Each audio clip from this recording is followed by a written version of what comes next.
Բարեկալուսի վիներ տաղավարում հյուրընկալել եմ ռեֆորմիստների կուսակցության վարչապետի թեկնածու Վաղարշակ Հարությունյանին, որը նախկինում Ռուսաստանում Հայաստանի դեսպանն էր, ինչպես նաև Հայաստանի պաշտպանության նախարարներ, իսկ մինչ այդ վարչապետի գլխավոր խորհրդականը։ Բարև ձեզ։ Շնորհակալ եմ հրավեր ընդունելու համար։ Ես պաշտոնները ձեր թվարկեցի, մինչև այս վերջի շրջանի պաշտոնները, մինչև էլ եք դուք ունեցել պաշտոններ 90-ականներից սկսած։ Ինչու որպեսզի, պարոն Հարությունյան, նշեմ, հասկանանք, այսինքն որ պահից ձեր քաղաքական ուղին կամ ճանապարհը այսպես բաժանվեց իշխանությունից, այս իշխանությունից։ Դուք 2018-19 թվականից հետո արդեն գլխավոր խորհրդականն եք վարչապետի, հետո ուրեմն պաշտպանության նախարար պատերազմից հետո, պատերազմից առաջ գլխավոր խորհրդական, պատերազմից հետո պաշտպանության նախարար, հետո արդեն մեր դեսպանը Ռուսաստանում։ Որ պահից որոշեցիք, որ արդեն պետք է առանձին քաղաքական ճանապարհով գնաք։ Դե առաջինը ես քաղաքական թիմի անդամ չեմ եղել, որպեսզի մեր հասկանան, ասենք թե ես Հայաստան եմ եկել 90 թվին իշխանության հրավերով, այն ժամանակ ես ծառայում եմ Լենինգրադում եւ ինձ առաջարկեցին Վազգեն Մանուկյանը, այն ժամանակ նա վարչապետ էր, առաջարկեց ղեկավարեն բանակը, որը ստեղծվում էր ՄՎԴ-ի կազմում։ Որտեղ սովետական միությունը եւ դուրս չէր կարելի անել։ Ես համաձայնվել եմ, եկել եմ, բայց ես ՀՇ-ի անդամ չեմ դարձել։ Զինվորականը, ես ուզում եմ դա շեշտեմ, ինքը երթում է տալիս ծառայել պետությանը։ Եվ մեր մշակույթը, ասենք թե մեր մոտ, պետք է դա հասկանան, որ զինվորականը ծառայում է պետությանը եւ չի ծառայում առանձին իշխանություններին։ Նույն եղել է 99 թվին, երբ որ Վազգեն Սարգսյանը, ես այն ժամանակ Մոսկվայում էի ծառայում, հրավիրեց եւ ասեց, որ իմ գիտելիքները արդեն բավարար չի այս հզոր բանակի ղեկավարել եւ իրավիճակը ստեղծված պահանջում է, որ լինի մարդ, որը կադրովի սպայ է։ Ես համաձայնվեցի եւ նույնպես ես չեմ դարձել քաղաքական թիմի անդամ, որտեղ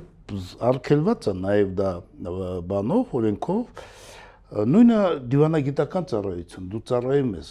դու չես դառնում թիմի, դա այդպես։ Բաժանվելը դրամալ այս վերջին 4-5 տարիների ընթացքում, որ դուք իշխանության կողմից նշանակվել եք տարբեր պաշտոնների, դուք ձեզ չեք համարել այդ իշխանության թիմի անդամ։ Ոչ, իհարկե, ես ծառայում եմ պետությանը, ինչա նշանակել, ես քաղաքացիական Ձեզ բարձր պաշտոններ են վստահել, դժվար ոչ թիմակիցին վստահել։ Ոչ թիմակիցին, մեծ իմաստով այդ մոտեցումը կուսակցական թիմակցի մասին չէ, դա թայֆաբազություն է։ Իսկ այն առումով, որ թիմի անդամ, այդ թիմի անդամ կար այնտեղ զինվորական։ Հիմա կա զինվորական, որ դիլներ ղեկավար։ Խնդիրը հասկանում եք, մենք այդ մշակույթը ունենանք։ Հիմա ասենք իշխանափոխություն եղավ։ Մեր սպաները, գենշտաբի պետը եւ մյուսները պետք է հրաժարվել դուրս գան։ Դրա իմաստը, որ կուսակցության անդամ չեն դառնում, որտեղ կուսակցությունները գալիս են քաղաքական թիմերը ձև ասենք, որ դեր խոսքով գալիս են, բայց ուժային բլոկը մնում է ու ծառայում է պետությանը։ Եթե այդպես չլիներ, ապա մենք խաոսային վիճակում կլինեինք։ Լավ, այդ դեպքում ինչու ամեն դեպքում ավարտվեց ձեր պաշտոնավարման ժամկետը դեսպանի պաշտոնում Ռուսաստանում, վերադարձաք Հայաստան, դրանից հետո հանդիպում քննարկում ունեցել եք այս քաղաքական թիմի հետ, նաև քննարկել եք նրանց հետ ձեր օրինակ քաղաքական ծրագրերը։ Ոչ։ Ես կարծում եմ չեմ հանդիպել, չեմ քննարկել։ Ուղղակի ավարտվել է ձեր գործը եւ ավարտվել է վերջ։ Այո, շարունակել եք ձեր քաղաքական, այսպես գիծը։ Պարոն Հարությունյան, նախ ինչու որոշեցիք առաջադրվել վարչապետի թեկնածու եւ մասնակցել դասընտրություններին, հատկապես մի կուսակցության գլխավորել մի կուսակցության ուրեմն ընտրական ցուցակ, որը տարբեր սոցիոլոգիական հարցումները, եթե նայում ենք հիմա, որոնք հրապարակվում են, այդ կուսակցության շանսերը շատ քիչ են։ 1%-ի սահմաններում էլ չի։ Առաջինը որոշել եմ մասնակցել, որտեղ տեսնելով ինչ է կատարվում, մոտ մտավախություններ կան։ Եվ ես ինչ առումով մտավախություններ։ Որտեղ բարդ իրավիճակում, ստեղծված իրավիճակում, որը շատ վտանգավոր է Հայաստանի համար, նույնիսկ 91 թվին այդպիսի սպառնալիքներ չեն եղել, ինչ որ հիմա է եղել, դե օրինակը բերեմ, այն ժամանակ սպառնալիքը հետևյալն է, սովետական միությունը փլուզվեց, բալանսը փոխվեց այս տարածքում։ Հիմա ամբողջ աշխարհում է փոփոխություններ գնում լրջագույն եւ այն աշխարհակարգը, որը հաստատվել է երկրորդ համաշխարհային պատերազմից հետո, չի գործում։ Եվ սպառնալիքները գալիս են տարածաշրջանային եւ գլոբալ։ Դրանց վիճակը գնահատելով ես որոշեցի մասնակցել։ Իսկ ինչ վերաբերում է կուսակցության, որը գիտեք, սա զուտ հարցումները իրանք չեն համապատասխանում իրականությանը, ժամանակը կգա ու կերևա ամեն ինչ, որտեղ մինչ այսօր 30-ից 50% կողմնորոշված չեն եւ կորոշվի թե ով կանցնի ով չի անցնի վերջի 2 շաբաթում ինչպես որ ցույց է տալիս կյանքը, որ հասարակությունը վերջնական կողմնորոշումը այդ մասսան, որը չի որոշել այդ ժամանակ եւ կերևա թե ինչ արդյունքներ կունենան։ Շատ լավ, իսկ ինչ եք անում դուք, որպեսզի ձեզ ընտրի այդ չկողմնորոշված հատվածը։ Դե առաջինը մենք ունենք 7 կետ, որոնք լրջագույն կետեր են, սրանք կոնցեպտուալ հայեցակարգային կետեր են։ Եթե մենք դա իրականացնենք, ապա լրջագույն փոփոխություններ կլինեն եւ սա վերաբերվում է եւ քաղաքական համակարգի, եւ տնտեսական համակարգի, եւ ընտրական համակարգի, որը ասենք թե մենք ընտրական համակարգը ասում կարող ենք ֆիքսել, որ դե ֆակտո հրճակել ենք մի բան, համնորություն ասում է ժողովուրդը պատկանում է իշխանությանը, դեմոկրատական ամենակարևորագույն օրենքը, որ մեծամասնությունն է ղեկավարում, հաշվի առնելով փոքրամասնության, դե ֆակտո ընտրությունները, որ մենք նայում ենք 91 թվից ի վեր, նվազում է հասարակության վստահությունը այդ համակարգին եւ ընդհանրապես ընտրվում է իշխանությունը փոքրամասնությունն է եւ մենք խախտում ենք կարևորագույն սկզբունքը ժողովրդավարության եւ այստեղ մենք ստանում ենք մի իրավիճակ, երբ որ հրճակել ենք մի բան, իրականությունում ստացել ենք այլ։ Դրա համար, եթե մենք ուզում ենք առաջ գնալ, մենք պետք է այն մեր կետերից մեկը իրականացնենք, որպեսզի ապահովենք մեծամասնության իշխանություն։ Իսկ դա հասկանում եք դրա հետևանքը, չէ՞, թե փոքրամասնությունն է հիմա ղեկավարում եւ մշտապես դա այդտենց է եղել։ Ընտրողները չէին գալիս եւ ստացվում էր այդ իրավիճակը։ Իսկ դա ինչի է բերում։ Հասկանում եք, չէ՞, այս պարակտվածությունը որ կա, նաեւ դրա հետևանքն է։ Որտեւ ժողովուրդը չի ընտրում, չի վստահում եւ դրանից հետո սկսվում են, ասենք թե ակտիվ գործողություններ, ընդդիմադիր միտինգներ, չգիտեմ, էլեկտրիկների շարժում եւ դա բերում անկայունություն։ Դուք ցանկանում եք այնպես անել, որ մարդիկ մոտիվացված մասնակցեն ընտրություններին, շատ մասնակցեն։ Ձեր այս ռեֆորմիստների 7 կետերից երրորդը աչքից զարնեց, ասում եք հետեւյալը. սահմանադրական փոփոխությամբ երկրի ղեկավարի կառավարման ժամանակահատվածը սահմանափակել 1 ժամկետով, իսկ երկրի ղեկավարի պաշտոնին հավակնողի համար սահմանել նոր չափանիշներ։ Նախ երկրի ղեկավար ասելով ինչ ումի նկատի ունեք, նկատի ունեմ որ պաշտոնն է ձեր համար, վարչապետը, նկատի ունեմ կողմեք այս կառավարման համակարգին պարլամենտական, թե ցանկանում եք փոխել, նախագահն է թե վարչապետը, եւ երկրորդը ինչ է նշանակում նոր չափանիշներ։ Կողմ չեմ։ Եվ կյանքը ցույց է տալիս, որ խորհրդարանական համակարգին կողմ չեք։ Որտեղ մեր իրավիճակում դա չի համապատասխանում։ Ինչի՞։ Առաջինը խորհրդական համակարգը ինչա նախատեսում եւ ինչի վրա հիմնվում կուսակցությունների վրա։ Հայաստանում կուսակցությունները կայացած չեն։ Ունենք մեծ քանակի կուսակցություններ, բայց կայացած այդ համակարգը չի։ Իսկ եթե կուսակցությունները կայացած չեն,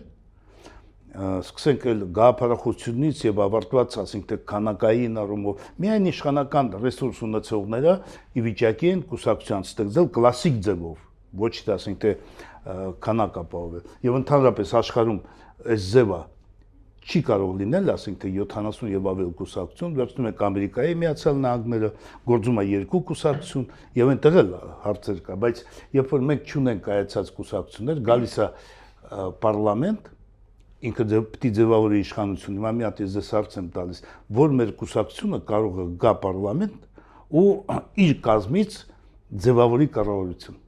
Մասնագետներով, ոչ թե այն ինչ որ դուք ասում եք, որը կազմում է մեծամասնություն, դա էլ ձևավորում է։ Հասկանալի է, բայց հիմա նայեք ցուցակները, նայեք եւ նայեք, որտեղ կա պատրաստված ռազմավարական օղակում փորձ ունեցած մարդ, չկա այդպես, հասկանում եք, դրա համար այլ մոտեցում է ձևով։ Կուսակցությունում կա, բացի ձեզնից չկա։ Չէ, մեր մոտ էլ չկա, չէ, կարող ենք մենք, կան մարդիկ պատրաստված տարբեր ոլորտների, բայց ունենալ փորձ, ասենք թե տարբեր ուղղություններով,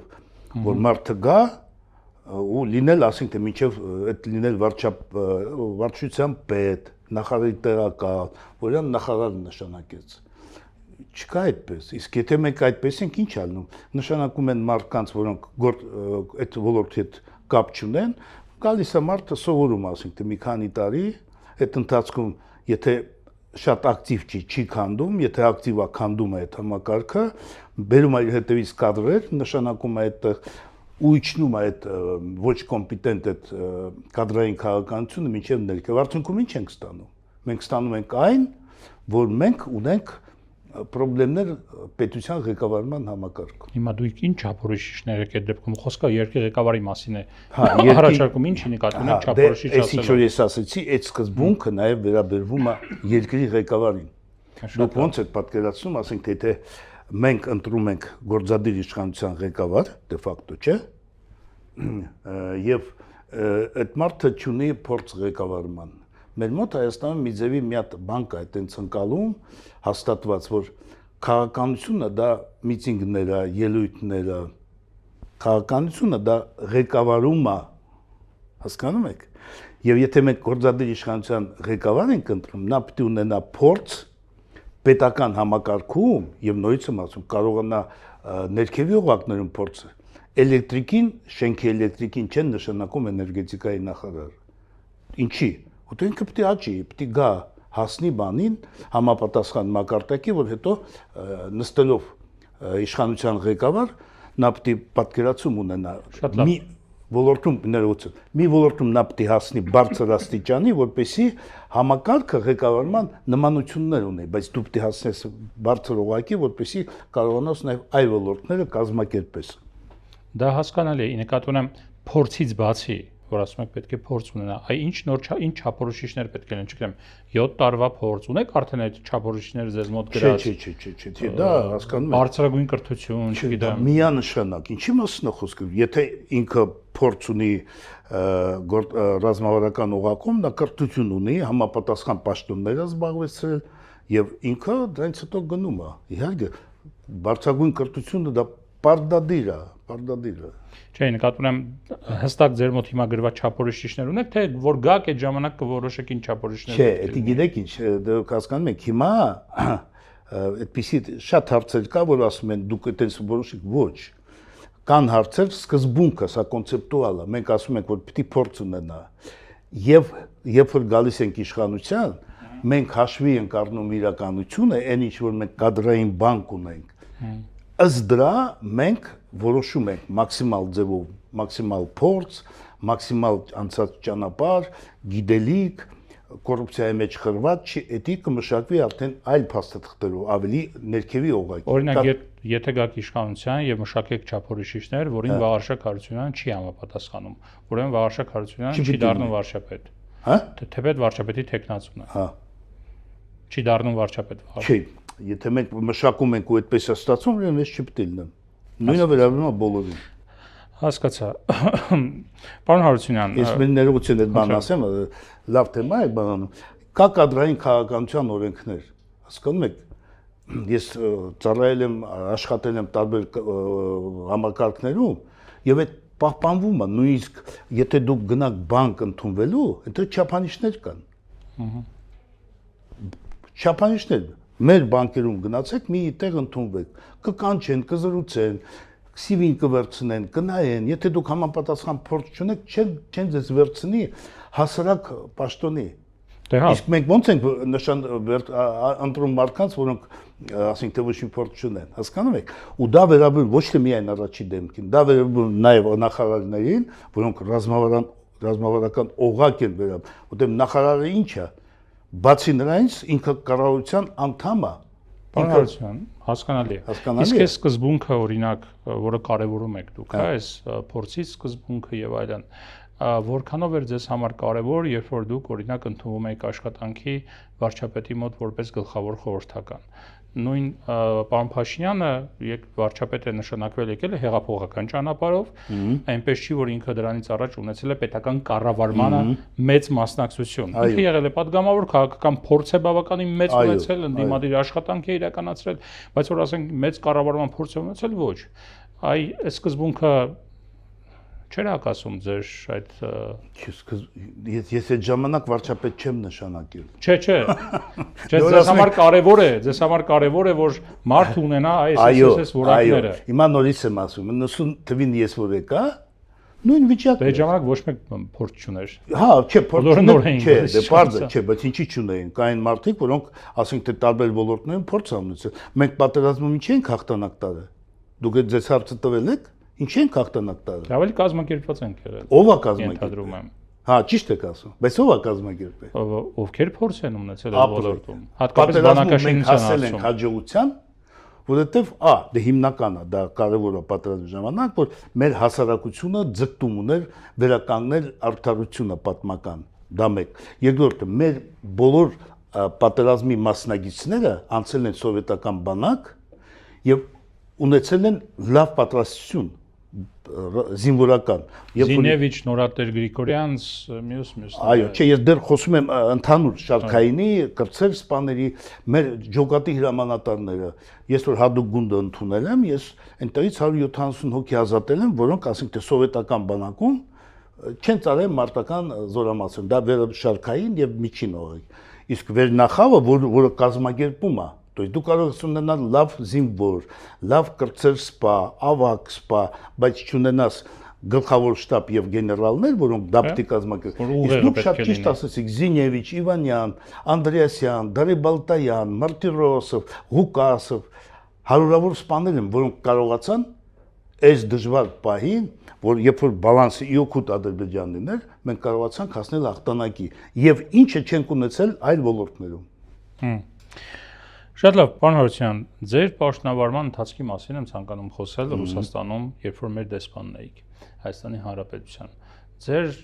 երևի կհամաձայնեք, ձեր շրջանը պաշտոնավարման, երբ դուք դեսպան էիք, ամենասուր շրջաններից մեկն էր հայ-ռուսական հարաբերություններում։ Պարբերաբար լինում էին հեռակա կոնֆլիկտներ կամ չգիտեմ հայտարարություններ, սուր հայտարարություններ, պաշտոնական մակարդակում մեկը մյուսի հասցեին։ Արտաքին գործերի նախարարության Ռուսաստանի ներկայացուցիչը պարբերաբար եթե ոչ ամեն բրիֆինգի, ապա յուրաքանչյուր հաջորդ բրիֆինգի ժամանակ Հայաստանի նկատմամբ բավական սուր էր արտահայտվում, այստեղից էին նրան պատասխանում։ Ձեզ էին երբեմն կանչում նաև հրավիրում արտաքին գործերի նախարարություն, նոտաներ էին սկսում փոխանակվել մեկը մյուսի հանդեպ։ Այս առումով որքանով արդյունավետ կգնահատեք ձեր աշխատանքը, որը համընկել է այս շրջանի հետ։ Որքանով եք կարողացել վնասների կառավարում, այսպես ասած, damage control ասվածը իրականացնել։ Ну, համաձայն չեմ, որ ամենաթեժ ժամանակը եղել է իմ մոտ։ Չէ, ժամանակներից մեկը, ես չեմ ասում։ Չէ, ժամանակներից մեկը, ну, կարելի ասել ոչ թե մեկը, այլ ինքը դինամիկան զարգացել է։ Եվ հիմա ամենաթեժ ժամանակն է, որտեվ իմ ժամանակ, այո, եղել են Մուսի բանի Հռոմի ստատուտի ընդունումը, որը լրջագույն ազդեցություն ունեցավ, Ուկրաինայի հետ կապված դեսպանի Ուկրաինայում մեր դեսպանի այցը Բուչա եւ մի քանի էլի այդպիսի խնդիրներ ա եղել, ну դա կարող ասեմ մի 4 այդպես իրավիճակ ա ստեղծվել, երբ որ ռուսական կողմը արձագանքել է, բայց եթե մենք նայենք այն ժամանակվա արձագանքին ու հիմա, ասենք թե այն ժամանակ այո ինձ հրավիրել են արտգործնախարարություն, ասել են իրանց դժգոհությունները, նոտա են ուղարկել պետություն, բայց այնտեղ ես կասի այդպես, այնտեղ կային ոչ համաձայնություններ տարբեր ուղղություններով կամ տեսնում են որոշ մի սպառնալիքներ հայ-ռուսական հարաբերություններում, բայց հիմա եթե միայն այս երկու օրը վերցնենք, ապա հստակ կարող ենք ասել, որ այդ լարվածությունը անցել է եւ ես փորձ ունենալով հայ-ռուսական հարաբերությունների 93 թվից, որտեղ ես այնտեղ այդ հարցերով եմ զբաղվում նաեւ, կարող եմ ասել, որ այդպիսի հարաբերություններ երբեք չի եղել Սա պիկային է։ Ասացիք լարվածությունը անցել է ինչը, Ռուբիկոնը, հա, երևի չգիտեմ։ Չէ, մենք մոտենում ենք դրան։ Հայ-ռուսական այո, մենք հարաբերությունները լարվածության մոտենում են Ռուբիկոնին։ Ռուբիկոնին մոտենում է։ Եվ դա պետքա ուշադիր լսել միայն այս երկու օրվա հայտարարությունները։ Գոսդումայի նախագահ Վոլոդինի հետ, տեղակալ Լավրովի Գալուզինի հետ եւ անվտանգության խորհրդի Շոյգուի Իդպես երբեք չի եղել, որ իրարի տվեց, բայց սրան նախորդել է պետք է հասկանանք, որ սա ուղղակի իրանց հարց չեն տվել, իրանք չեն պատասխանել, այլ եղել է անվտանգության խորհրդի նիստ, որտեղ քննարկվել է Հայաստանի հարցը։ Անվտանգության խորհրդում։ Եվ այս ինչ որ խոսվում է, ես դա ենթադրում եմ, իսկ ավելի ճիշտ համոզված եմ, որ դա քննարկման արդյունքն է այդ անվտանգության խորհրդի նիստում։ Ռուսաստանում, քանի որ ենթադրում եմ ինձանից հատկապես ինձից եւ շատերից գուցե ավելի լավ եք հասկանում Ռուսաստանում չեն հասկանում, որ տեղի ունեցող, ինչ որ տեղի ունենում մեր հարաբերություններում, իրենց ժամանակին օրինակ ռեակցիայի բացակայության հետևանքն է։ Խոսքը ջերմուկի իրադարձությունների ժամանակ, դրանից առաջ Արցախի մասով, հետո նաև Արցախի վերը մասով, նկատում եմ 2023 թվականի սեպտեմբերը, երբ որ իրենց տարբեր իրավիճակներով պայմանավորված իրենց ռեակցիայի բացակայությունը հանգեցրեց նրան, որ Հայաստանը սկսեց մտածել իր արտաքին քաղաքականության եւ անվտանգության դիվերսիֆիկացիայի մասին։ Եվ հիմա, երբ որ իրենք հետևանքներին են բախվում այդ քաղաքականության փոփոխության, սկսում են բավականին այսպես նյարդային արձագանքել։ Չեն հասկանում նրանք դա։ Բայց ինչի չեն հասկանում։ Իհարկե շատ լավ էլ հասկանում են։ Միայն իմ Մոսկվա լինելու ժամանակ ես դրա մասին խոսել եմ եւ երբ որ մենք հանդիպել ենք հայ-ռուսական միջպետական հանձնաժողովում, ես այդ հարցը ես էի զեկուցում, ես այդ հարցը դրել եմ։ Այսինքն նույն արգումենտները դուք այո, ես բերել եմ, իհարկե բերել եմ։ Եվ իրենք ինչ են պատասխանում։ Խնդիրը այստեղ այլ հարթության վրա է։ Տեսնում եք, դուք ասում եք դիվերսիֆիկացիա։ Անվտանգությունը դիվերսիֆիկացիա չեն անում։ Դա ինչ է նշանակում, ունենք ռուսական բազա բերենք ամերիկան կամ թուրքական կամ չգիտեմ այլ պետության։ Մի հատ այս տերմինը զենքեր առնենք տարբեր հարցում։ Չէ, զենքը դա ուրիշ բան է։ Դուք ասում եք անվտանգություն դա զենք չի։ Մեր մոտ Հայաստանում այդպես անկլվում։ Անվտանգություն դա զենքի գնումն է։ Զենքի գնումը դա 10-րդ 20-րդ մասն է։ Երբ որ մենք ասում ենք դիվերսիֆիկացիա, չի կարող լինել։ Դու պետք է կողմնորոշվես հստակ։ Երեք մոտեցում կա, կամ դու կողմնորոշված ես ում հետ ես, ով քո դաշնակիցը օբյեկտիվ գնահատելով, իսկ դրա համար այս մեր առաջի կետն է անվտանգության հայեցակարգը, դա պետք է այդ հարցերի պատասխանը տա հայապետության շահերը, սպառնալիքները եւ ոնց են չեզոքացնում այդ սպառնալիքները։ Դու պետք է դա կողմնորոշվես, մենք չենք որոշել, մենք չունենք այդ մենք հայեցակարգը։ Ըստ դրա կամ մյուս հարաբերություններ կարող է լինել։ Չեզոք, դու հայտարարում ես, որ դու չեզոք ես ոչ մեկի հետ, Շվեյցարիա ես դառնում։ Կամ էլ դու ասում ես ես, հա, կամ էլ դու ասում ես ես բան եմ, թշնամի եմ։ Ռուսաստանին, то есть այս բանով որոշում, բայց դու պետք է որոշես ով է քո դաշնակիցը։ Իսկ դա պետք է որոշի մի անձը չի պետք է որոշի, որտեղ մի անձը խոցելի է։ Ասենք թե մի անձի հանդեպ կա վատ մոտեցում, ասենք թե Ամերիկայում, ասենք թե մեր իշխանության հանդեպ։ Եվ այդ անձը կարող է տանել մեզ դեմ Ամերիկայի։ Հիմա ինչ վերաբերում է այդ անվտանգության, մենք երբ ենք հապկ մտել, երբ Ռուսաստանը 92 թվին, ինչի ենք մտել այդտեղ, ես ձեզ ասեմ, ես այն ժամանակ այդ ամեն ինչը ոնց ասած պաշտոնավարել եմ, գիտեմ ինչը, երբ որ մինչև մենք 92 թիվը, այն որ սովետի փլուզումներ գնում, այն ժամանակ բոլորը արևմտյան քաղաքականություն էին վարում, եւ Վրաստանը, եւ Հայաստանը, Պրիբալտիկան բան, մեզ աջակցում էին։ Երբ որ սովետը փլուզվեց ու պատերազմ սկսեց, մեզ ոչ մեկ չաջակցեց արևմուտքից։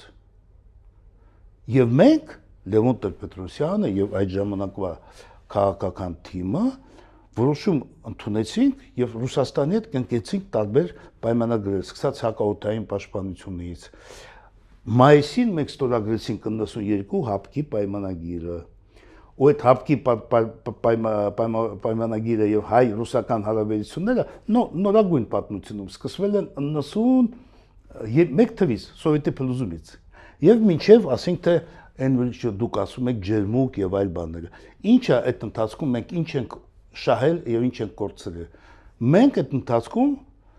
Ռուսաստանից բերել ենք միլիարդավոր զենք անվճար։ Մենք հաղթել ենք բանակը մեր կայացել է, հաղթել ենք։ Եվ այդ զենք հիմա իշխանության տարբեր ներկայացուցիչներ օրինակ ասում են, որ դրանք իրականում հին զենքեր էին, երբեմն նաև մետալալոմ են ասում։ Որքանով է դա ճիշտ։ Դա ոչ պրոֆեսիոնալ, այդպես գնահատականները, հասկանում եք։ Այն զենքով, ես ասում եմ, այն զենքով մենք հաղթանակ ենք տարել մի պետության Ադրբեջանը, որը մեզանից, ասենք թե տանկերը 3 անգամ ավել է ստացել, հակաօդային պաշտպան 8 անգամ ավել, ոչ թե ստացել է, իր տարածքում է եղել սովետական, դե որոշումը ընդունվեց, որ դե հա, բայց հետո ինքը մոդեռնիզացրեց այդ ամեն ինչը ավելի մենք պատմության մասին ենք խոսում, դուք ինձ բերում եք այս փուլը, ես սրանք գգանք։ Եվ այստեղ ինչ է ստացվում։ Դուք մենք Ռուսաստանի շնորհիվ, հապկի շնորհիվ, որտեղ հապկում մենք ստանում էինք այդ զենքը ներքին գներով, բայց մենք փողերով քիչ ենք առել։ Մենք անվճար ենք ստացել այդ ամեն ինչը։ Եվ դրա մասին Ռոխլինն է խոսել։ Միայն $1 միլիարդ զենք այն ժամանակ, այն դոլարով։ Եվ մենք հաղթանակ ենք տարել։ Ձևավորել ենք մեր բանակը։ Հիշում եք Ալիևը ասում էր, ինչքան ոչնչացնում եք, հələ զենք կա, որտեղից հայերին այդքան զենք, որտեղ մեր բյուջեին նայում է, այն ինչ որ մենք ունենք, չի համապատասխանում։ Այնպես որ դա է։ Մյուս խնդիրը հապկն ու Ռուսաստանը, երբ որ 93 թվին, ես այն ժամանակ ծառայում եմ գլխավոր հրամանատարությունում, շտաբի պետի տեղակալ էի, երբ որ Շապաշնիկովին, իսկ ինքը գլխավոր հրամանատարն էր, մարշալ Շապաշնիկովը, զեկուցեցին, որ Թուրքիան Քելբաջարից հետո զորքը բերել են երրորդ դաշտային բանակը, բերել են մեր սահմանին ու հայտարարում, որ մենք մտնելու ենք։ Այդ ժամանակ դա իմ ներկայացիան եղել, հիմա տարբեր մարդիկ դրա մասին պատմում են, բայց դա իմ ներկայությամբ է եղել, ես Շապաշնիկովի հետ դա քննարկել եմ, ինքը կապվել է Ելցինի հետ, ասել է սենց վիճակը, ինքը իրան հրանգել է, արեք հայտարարություն գլխավոր հրամանատարության անունից։ Եվ ինքը արել է, որ եթե երրորդ կողմը միջամտի, կլինի երրորդ համաշխարհային պատերազմ, թուրքերը հետ քաշեցին։ Այդ հապկը չի գործել, այդ բանը չի գործել հայ-ռուսաստանը։ Այն ժամանակ գուցե գործել է, բայց ինչու սկսեց չգործել, ինչու Ռուսաստանը այ դրան եմ գալիս, իմ հարցը դրա մասին է։ Այո, շատ ճիշտ եք ասում։ Դրա համար չէ, որ երբ որ գնահատում են հապկը չգործել, բան, մենք դի պատմություն ունենք, որ սա գործել է, աջակցել է մեզ, պահպանել է։ Հիմա չի գործել, այո, հապկը այդ մասով չի գործել։ Պետք է հասկանանք ինչի չի գործել։ Հիմա տեսեք, բարդ իրավիճակներ է ստեղծված եղել, ամենաեսենս իրավիճակը, որը Ադրբեջանը Թուրքիայի հետ միասին հապկում աշխատել են։ Հապկ պետությունները չէին, նրանք ունեն տնտեսական հարաբերություններ։ Աշխատել են։ Մենք չենք աշխատել, ասենք թե ինչքանով, ես ես մի օրինակ բերեմ։ 96 թվին, երբ որ Ռոխլինը այդ հարցը դրեց, որ Ռուսաստանը ապահովել է Հայաստանին $1 միլիարդ զենք, ու նախարարների խորհուրդը հավաքվեց, պաշտպանության նախարարը Վազգեն Էչերեկը, ես էլ այդտեղ ներկայացնում, եւ Աբիևը, պաշտպանության նախարարը Ադրբեջանի, հարց բարձրացրեց, ասեց պահանջում ենք, նախարարը ժամանակ ռադիոնն էր, բանակի գեներալ, ասեց մենք հարց ենք դնում, որպեսզի այդ զենքը հետ բերվի։ Հա, ով պաշտպանեց Իրան այդ ժամանակ։ Ուկրաինան։ Ուկրաինայի նախարարը վերկացավ ու ասեց այո, ռադիոնովին դիմեց, սա ինչ բան է, մենք SNG-ում ենք եւ դուք օգնում եք մի պետության, որը կռվում է այլ SNG-ի պետության անդամ։ Դա նշանակում է նաեւ Ուկրաինայի հետ չենք աշխատել։ Այո, Ուկրաինայի հետ չենք աշխատել, բայց այստեղ նայեք ինչ։ Ես այդ ժամանակ ելույթ ունեցա ու ասի, այ ես համաձայն եմ, բայց եկեք նայենք, նաեւ մտցնենք օրակարգ Ուկրաինայի մատակարարումը Ադրբեջանի զենքերով։ Իսկ Ուկրաինան առաջի պատերազմի ժամանակ ավելի քանակի զենք է տվել Ադրբեջանին։ Եվ այդ հարցը ով պաշտպանեց։ Տարբեր պետություններ, նաև Ուզբեկիստան, Տաջիկստան, բոլորը վեր կացան ու պատժեցին մեզ։ Ես ինչի եմ ասում դա։ Պետք է աշխատենք, չենք աշխատել, իրանք աշխատել են։ Եվ մենք խնդրեմ ենք ունեցել այդտեղ։ Լավ, պարոն Հարությունյան, այսպես մոտենալով ավարտին կա մի հարց, որը չեմ կարող չտալ, բարբերաբար այդ հարցը ձեզ տալիս են։ Ձեր վերջին այս պաշտպանության նախարար եղած ժամանակաշրջանին է դա վերաբերում, դա խոսքը Գորիս-Կապան ճանապարհի այն 21 կիլոմետրանոց հատվածից 11 կիլոմետրի, եթե չեմ սխալվում։ Այո, 11։ Այո, 11 կիլոմետրի որը Զանգիլանի հատվածում էր գտնվում, Հայաստանից Հայաստան կապն էր ապահովում եւ անցավ ձեր պաշտպանության նախարար եղած ժամանակ անցավ Ադրբեջանին։ Հիմա հարց շատ եք անդրադարձել դրան։ Այդ ընթացքում հրապարակվեց մի փաստաթուղթ ռուսերենով, որը կարծեմ երկկողմանի փաստաթուղթ էր, հա։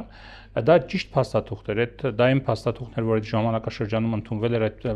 ուրեմն ճանապարհի հետ կապված, որովհետև պաշտոնապես դա չհաստատվեց, բայց այդ փաստաթուղթը սողոսկեց լրատվամիջոցներ։ Դե գիտեք, ես այդ որտեղ կարգավորվում էր այդ հարցը։ Հա, ճիշտ եք ասում։ Տարբեր թղթեր ա տվել, բայց այո, ես ասում որ ստորագրել եմ։ Ավելին ձեզ ասեմ, դեկտեմբերի 17-ին ստորագրել եմ, ու այդ փաստաթղթի անվանումը անխոչնդոտ տեղաշարժ Ադրբեջանի տարածքով, այդ 11 տարածքով։ Այդ փաստաթուղթը այդ խնդիրն է լուծում։ Այն ինչ որ տարածքներ միջև է տեղել այնտեղ, դա որոշվել է մինչև իմ նշանակվելը։ Ես զբաղվել եմ այդ ճանապարհով։ Եվ այդ փաստաթուղթը ստորագրել եմ բարդության, հեշտ չի եղել։ Եվ այստեղ 17-ին ես ստորագրել եմ, ամսի 20-ին զինուժով մանրամասը ես դրա մասին խոսել եմ։ Ու ասել եմ, որ այսպիսի վիճակ է, մեր սահմանապահ զորքերն են կանգնել Ադրբեջանի, բայց չեն նստել սահման։ Դա միակ տեղն է, որ Ադրբեջանը չի եկել ու նստել իր սահմանին։ Ու մեզ դա թույլ է տվել 1.5 տարի օգտագործել այդ 11 կիլոմետրը իրանց տարածքով Ռուսաստանի սահմանապահ զորքերի ուղեկցությամբ։ Եվ մենք ժամանակ ենք շահել, որպեսզի մենք կառուցենք դեպի Թաթև այդ երկրորդ ճանապարհը։ Ու մենք դրանով ապահովում որ կապը Սյունիքի հետ չի կտրվել եւ այստեղ մի հատ լավ օրինակ է, չէ։ Այսինքն փաստաթուղթը մենեջմենթի մասին էր, այսպես ասած, այդ իրավիճակը կառավարելի պահելու մասին էր։ Այո, այնտեղ որ Ռուսաստանը վերցնում է, դե ես ասել եմ դրա մասին, որ երբ որ իրավիճակը իրանք դգային նստեին, ոնց որ շփման գիտ է ձևավորվում, դա ոչ սահմանազատում է, ոչ սահմանագծում է։ Ոնց որ մեղրից գալիս են, երբ որ ես նշանակվել եմ, այդ ժամանակ արդեն մոտեցել էին այդտեղ։ Եվ ասում են մենք վաղը ժամ 8-ին գալիս նստում ենք։ Նստում ենք ու ճանապարհը փակվում է։ Ես կապվում եմ Շոյգուի հետ, հաշվի առնելով իմ 92 թվից կապերը իր հետ, իրանք ասում են որ sense իրավիճակը բաներ կա որ ես չեմ ուզում հիմա բացեմ։ Ես ինչ հրանգներ եմ տվել մեր բանակին, ինչ պատասխան եմ ստացել։ Չեմ ուզում որտեղ դա մինչև կապվել Շոյգուի հետ։ Հա, մինչև կապվել։ Դե ես բազմակողմանի գնահատել եմ իրավիճակը։ Կարող ենք մենք մարտնչել, կարող ենք մեր այլ մոտեցումներ ձևավորել, հասկանու՞մ եք։ Ես դա դեռ չեմ ասում, որտեղ կան մարդիկ, ում հրանգներ եմ տվել, նո դա հիմա պետք չի, դա մեզ չի օգնի կամ էլ մեզ չի բանա։ Կարող է դա բաց է եւ ինքը հրանգ է տալիս գիշերով, զորքերը իրա գալիս կանգնում են այդտեղ, ինքը ռուսական բազայից, այո, Գյումրիից։ Եվ այստեղ ինքը կապվում է Հասանովի հետ, Ադրբեջան նախագահի, ասում է, այդտեղ չմոտենաք սահմանին։ Ու պետք է մենք ստորագրենք փաստաթուղթ, որ այդ ճանապարհը աշխատի։ Իսկ մինչ այդ ասենք թե հասկանալի է ինչ ալնում։ Եվ իրանք չեն գալիս, մենք գնում ենք այդ փաստաթուղթը ստորագրելու, Ադրբեջանը հրաժարվում է երրակողմ։ Եվ այնտեղ նորից Շոյգուն ինձ կապվում է, ասում է դու ստորագրի, ես հետո կհասնեմ նրան, որ իրանք էլ կստորագրեն։ Փորձում էին չանել այդ բաները, խուսափել։ Դե պարզ է, չէ, եթե իրանք Սյունիքի մասին են հարց դնում, Մեղրիի ճանապարհը, պարզ է, չէ, իրանք համար դա ռազմավարական նշանակություն ունեցող հարց է եւ փաստաթղթերով ապացուցված ու պետք է գան նստեն եւ Սյունիքն էին կորցնում մենք։ Էդ է։ Պարոն Հարությունյան, երկու կարճ հարց մոռացել եմ դրանց մասին։ Մեկը, եթե հնարավոր է շատ կարճ պատասխաններ, Հայաստան-Ռուսաստան հարաբերությունները համարում եք, որ դեռ իրենք դաշնակցային են, թե ոչ, ըստ էության, ոչ ըստ փաստաթղթերի։ Այո, համարում եմ, որտեղ կապած թղթեր չի կարելի համարել, երբ որ որևէ մի կողմը հրաժարվի, բայց մենք հիմա մոտեցել ենք մի վիճակի, երբ որ կարող են քայլել լինել, որոնք անվերադարձ են լինելու։ Մեր կողմից դեռ չի արվել, նույն ձևի։ Մենք ոչ հապկից ենք դուրս եկել, որը մի պայմանագրից դուրս եկել։ Միջպետական հարաբերությունները դա հայտարարությունները չեն կամ բան չեն։ Հայտարարությունները դա տենդենսա, որը դու ուշադիր լսես, հասկանաս, գնահատես ու չհասնես այդ վիճակի։ Մենք ունենք այս վիճակը, երբ որ մենք դեռ չենք արել քայլեր, որոնք անվերադարձ են, նույնը Ռուսաստանը, բայց տենդենսը շատ բացասական է։ Եվ երկրորդը, ձեր քանի որ 7 կետերի մեջ չտեսա դա, արդյոք դուք կողմ եք խաղաղության ներկայիս ճարտարապետությանը, որ կառուցվում է Ամերիկայի մասնակցությամբ, թրիփի տեսքով, տարբեր այսպես թրեքերով կամ ուղղություններով, որ ինքը գնում է։ Չէ, անվտանգության համակարգը դա ուրիշ բան է։ Չէ, խաղաղության, Խաղաղության, դե հասկանում եմ, դե խաղաղությունն անվտանգություն է։ Նաև անվտանգության մի մասն է խաղաղությունը։ Խաղաղությունը այո գնում է process-ներ, բայց նաև ինքը այդ խաղաղությունը ճանապարհը դեպի այդ խաղաղություն իր հետևից բերում է լրջագույն հակասություններ։ Տրիպի ճանապարհը ստորագրել ենք, այդ գումարի մասին չեմ խոսում, որ մենք ցենց տոկոսներով 76, բայց Իրանը հասկանում եք, չէ, ինքը դրան բացասական է վերաբերում, մանավանդ պատերազմից հետո ինչ է լինելու։ Այնտեղ կանգնած են ռուսական սահմանապանները։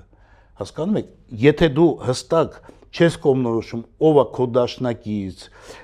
իսկ Դուք որ գաք կշարունակեք դա թե ոչ։ Ինչը։ Այդ թրիփի տրամաբանությունը։ Ես ստորագրված փաստաթղթերը։ Չէ, տրիպի դա հələ մտախաղացում է, մտադրություն է։ Իսկ ինչ, այնտեղ լիքը բաներ կա, որ պիտի կարգավորվի։ Այդտեղ լիքը հարցեր կա եւ իմ ամենամեծ մտավախությունը, որ այդ տրիպի իրականացման տակ Թուրքիայի